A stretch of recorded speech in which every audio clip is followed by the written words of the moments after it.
Hi BookTube, it's Amy. I was away from my apartment and my channel for a few days. The past weekend being Canadian Thanksgiving here. So I did not read for almost a week here. In fact, I think maybe more than a week since we last read from Holbrook Jackson's The Anatomy of Bibliomania. But we'll pick up today here on page 201 with the Genesis of Bookmen. The claims of education as a cause of bookishness may justly be challenged.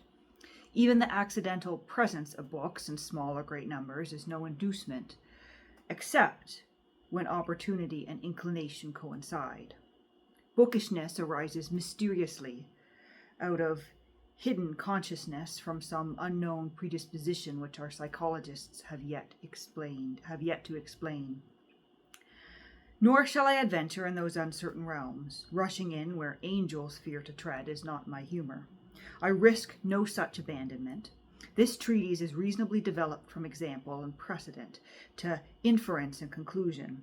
Yet I am well aware that this matter of early reading is germane to my purpose, for the child is father of the man, and it is no fault of mine if the argument ends in paradox that one man's meat is another's poison. What porridge had John Keats?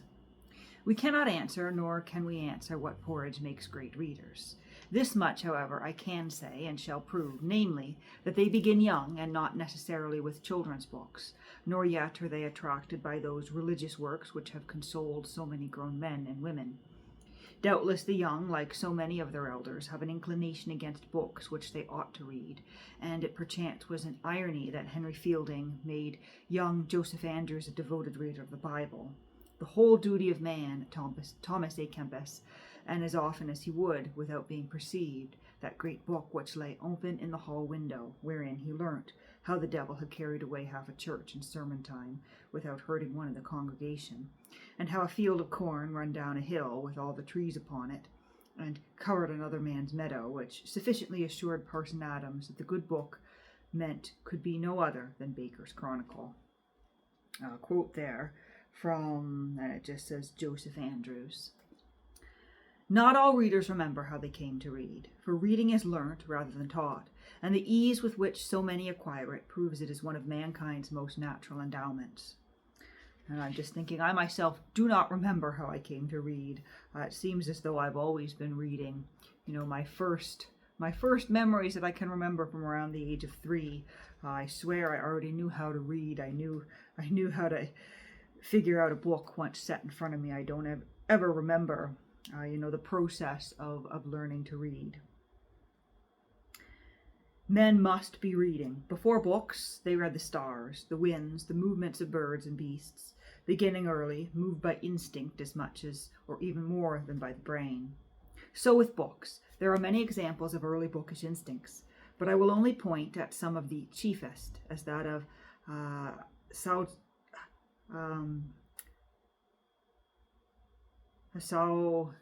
eldest son of the founder of the Ling dynasty in China, who is reported to have learnt the classics by heart before he was 5 years old. And we've got a footnote there that just says autobiography, so I don't know what we're quoting there. But for notable examples, we need not wander beyond our own frontiers or times present. Take then, as a first instance, the extraordinary example of John Stuart Mill, who must have read books in his cradle, for he began to learn Greek at 3 years old. Aesop's Fables, his first book, and the Anabasis, his second.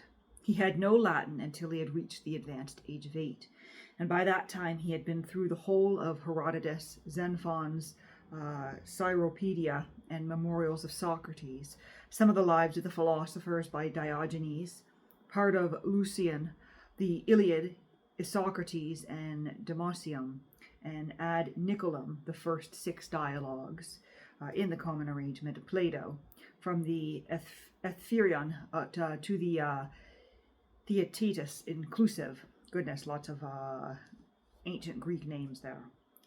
But he doubts not the last would have been better omitted, as it was totally impossible that I should understand it. Between the ages of 4 years and 7, he would take daily walks with his father before breakfast, generally in the green lanes towards Hornsley, and with his earliest recollections of green fields and wild flowers is mingled that of the account he gave his father of what he had read for the day. And to the best of his remembrance, this was a voluntary rather than a prescribed exercise. He made notes on slips of paper while reading and took up his tale with them. The books thus read and discussed were chiefly histories, of which he had absorbed in his manner a great number. Robertson, Hume, Gibbon, Burnet among them. But his greatest delight was Watson's Philip II and Philip III, the heroic defense of the Knights of Malta against the Turks, and the revolted provinces of the Netherlands against Spain excited him in an intense and lasting interest. Next to Watson, his favourite was Hooke's History of Rome. Of Greek history, he had up to then little knowledge, save of school abridgments and Rollin, but he read with great delight Langhorne's Plutarch. That he was still young is evident in some measure from his confession that in Burnet his main interest was wars and battles. His father borrowed from Mr. Bentham's copies of the Annual Register from the beginning to about 1788, and the young scholar felt a lively interest in Frederick of Prussia and Pauli of Corsica.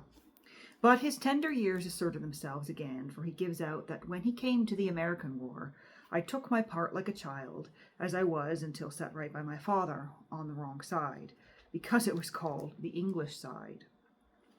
His father also made him read books which might not have interested him otherwise, as Miller's Historical View of the English Government, Moham's Ecclesiastical History, Macree's John Knox, and even Sewell and Ruddy's Histories of the Quakers. He was also encouraged to read books which exhibited men of energy and resource in unusual circumstances, as Beaver's African Memoranda, Collins's New South Wales. And he never wearied in Anson's and Hawkesworth's voyages, but of children's books, any more than of playthings, he had scarcely any, except an occasional gift from a relative or acquaintance, notable among them Robinson Crusoe, which delighted him throughout his boyhood. He was no part of his father's system to exclude books of amusement. So long as they were used sparingly, and owning nothing himself, he borrowed. And the boy thus came to possess happy memories of the Arabian Nights, Guizot's Arabian Tales, Don Quixote, Miss Edgeworth's Popular Tales, and books full of quality. And so he goes on, but for farther details, read him. Many instances could be cited in support of the argument that great readers start early. Even from my infancy, says Montaigne, poesy hath had the virtue to transpierce and transport me. And sometimes so early that they forget the time. Abraham Cowley, a notable prodigy of book-loving, confessed that when a very young boy at school, instead of running about on holidays and playing with his fellows, he was wont to steal away from them and walk into the fields either alone with a book or with some companion, if he could find one of the same temper. Very early he became acquainted with the poets, so that their characters were engraved in him like letters cut into the bark of a young tree. But he cannot tell how this love came to be produced in him so early. In the meantime, he recalls the particular little chant that filled his head with the chimes of verse. When he began to read and to take some pleasure in it, there was wont to lie in his mother's parlour. I know not by what accident, he says, for she herself never in her life read any book but of devotion, a copy of Spenser's works. He happened to fall upon the book, and was first infinitely delighted with the stories of knights, giants, monsters, etc., and later by degrees with the tinkling of the rhyme and the dance of the numbers, so that he concludes, I think I had read him all over before I was 12 years old. William Morris must have been able to read as an infant, for neither he nor any member of his family knew exactly when he learnt. At 4 he was deep in the Waverley novels, and at 7 he had devoured Scott, most of Marryat and Lane's Arabian Nights. So also his contemporary William Allington, who says, I could read fluently at an early age, and I remember nothing of being taught. Andrew Lang was a bookworm from babyhood almost. Edmund Gosse was slow in learning to speak, and he was told that, having resisted all attempts to make him say Papa and Mama, he one day caught hold of a volume and said, book, with startling distinctiveness. He learned to read at 4 and could not recall a time when a printed page of English was closed to him. But it was not until his 8th year that he was initiated into the magic of literature. This experience came whilst his father was reading the Bible to him. I was incapable of defining what I felt, he says, but I certainly had a grip in the throat, which was in its essence a purely aesthetic emotion. The magic casement of poetry was opened by Virgil some few years later. One evening his father took down Virgil and began to murmur, oblivious to the lad's presence, some of the adorable verses by memory. The boy listened as if to a nightingale. The lines meant nothing to him, but a miracle had been revealed to him, the incalculable, the amazing beauty which could exist in the sound of verses. His prosodical instinct was awakened on that instant. Verse, a breeze mid-blossoms playing, as Coleridge says, descended from the roses as a moth might have done, and the magic of it took hold of his heart forever. Henry Bradshaw could read at the age of 3 or 4 years old, and when still a boy at Eton he was already a lover of books, with a library of 500, which included works not often found in a boy's library, such as the Officium Beatae Mariae, published in Antwerp in 1564, a Bede printed at Cologne in 1501, and the Odes of Horace, printed in Amsterdam in 1686. At the age of 14, he remembered going to Durham and being locked in Bishop Cawson's library in that city, where he worked all day at Strabo or any books he could find on the geography of Crimea. He spent the greater part of his playtime at Eton in the Hawtreys Library, one of the most delightful reading rooms in the world. Bibliography and philology already interested him, and he explored Dibdin and Decange. He worked at Divinity too, filling the margins of his Bible with careful references. But his chief study was our English literature, and in 1 year he read through all the standard poets, including the whole of Spenser and Chaucer, finding time also for some of the moderns, particularly Tennyson. Harriet Martineau knew Paradise Lost almost by heart at the age of 7. Swift could read any chapter of the Bible before he was 3. Maurice Hewlett read The Faerie Queene when 9 years old. Walter Scott would pore over Shakespeare in his shirt by the fire at night after his parents had left him in bed. Lord Byron read perpetually from the age of 5, and the moment he could read, his grand passion was history. Thackeray, when young, revelled in Scott, recalling joyously in after life the type and the brownish paper of the old duodecimo tales of my landlord, and he longed for the old joy of a half-holiday, a quiet corner, and those books again. Samuel Rogers had read enthusiastically The Minstrel of Beatty at the age of 8, when he was 12 years old. Gray's poems and letters captivated him, and a few years later he walked to business with a volume of Gray's poems in his hand, and he could repeat them all. Coventry Patmore had read and studied critically all the standard poetry and much of the best secular prose in our language before the age of 15, and Waller, Spenser, and Dryden were Mr. Pope's great favourites, in the order they are named, in his first reading till he was about 12 years old. Alexander Ireland, the compiler of the Book Lovers' Acrindion, tells us that when a boy he was delighted with the natural history of Selborne, that in order to possess a copy of his own he actually copied out the whole work. Charles Dickens has recounted in David Copperfield how books consoled and upheld him during his neglected boyhood, how Roderick Random, Pen Green Pickle, Humphrey Clinker, Tom Jones, the Vicar of Wakefield, Don Quixote, Gil Blas, Robinson Crusoe, the Arabian Nights, and Tales of the Genii, a glorious host, kept him company, kept alive his fancy and his hope beyond that time and place.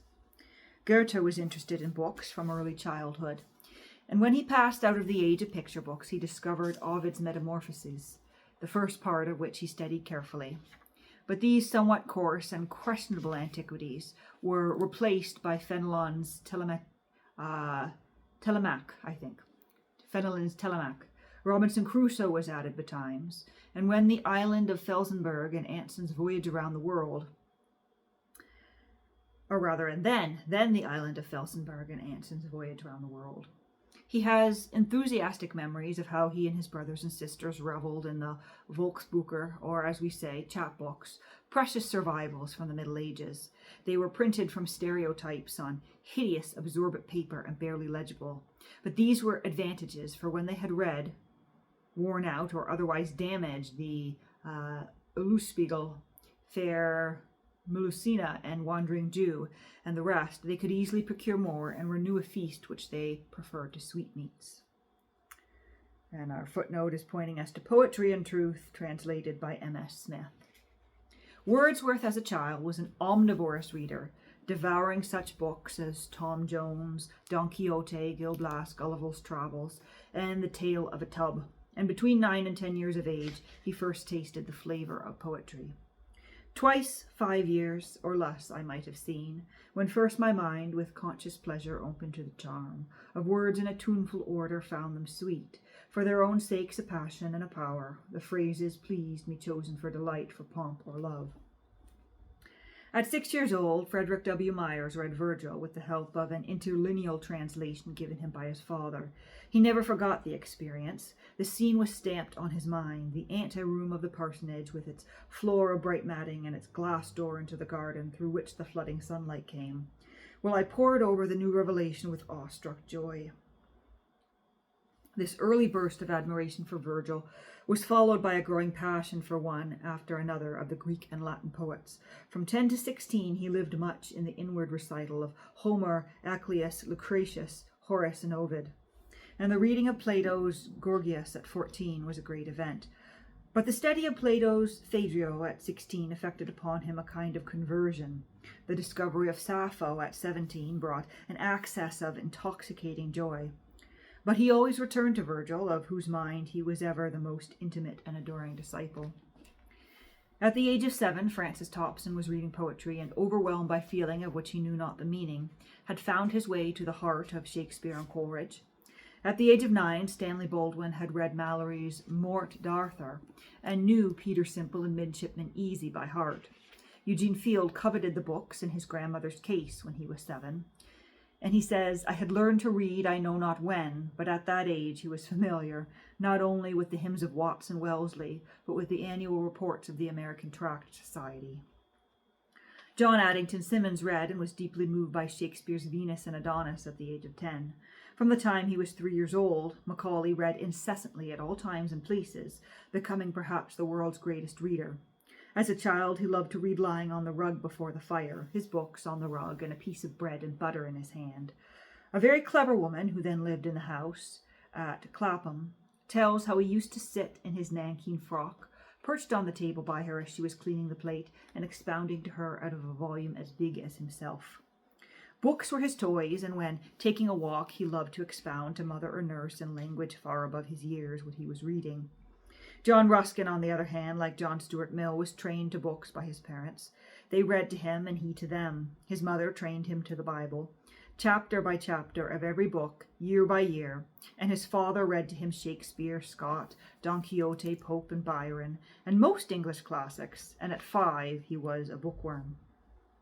Leigh Hunt was a reader at an early age, but he disliked the classics, had no regard for Ovid, knew nothing of Horace, regarded Homer with a horror, but was inclined to admire Demosthenes. His real loves were the Arabian Nights, the Canterbury Tales, Paradise Lost, and Rasselas. Like Cowley, he preferred the company of books to that of his schoolfellows, and even his games were literary. I drew my sports as much as possible out of books, playing at Trojan wars, chivalrous encounters with coal staves, and even at religious mysteries. Sidney Smith was discovered by a man of considerable eminence, reading Virgil under a tree, when all his schoolfellows were at play. Clever boy, said his eminence, giving the lad a shilling. That is how to conquer the world. Shelley also preferred books to games, although at Eton he neglected the rules of school attendance.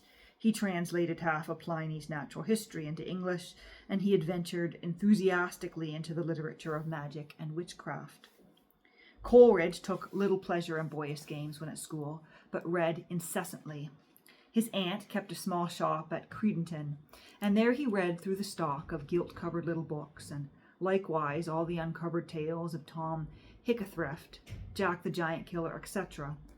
And at the age of 6, he had read Belarius, Robinson Crusoe, and Philip Quarles, and then he found the Arabian Nights, one tale of which, that of a man who is compelled to seek for a pure virgin, caused him to be so haunted with spectres whenever he was alone in the dark, that his father took the book and burnt it.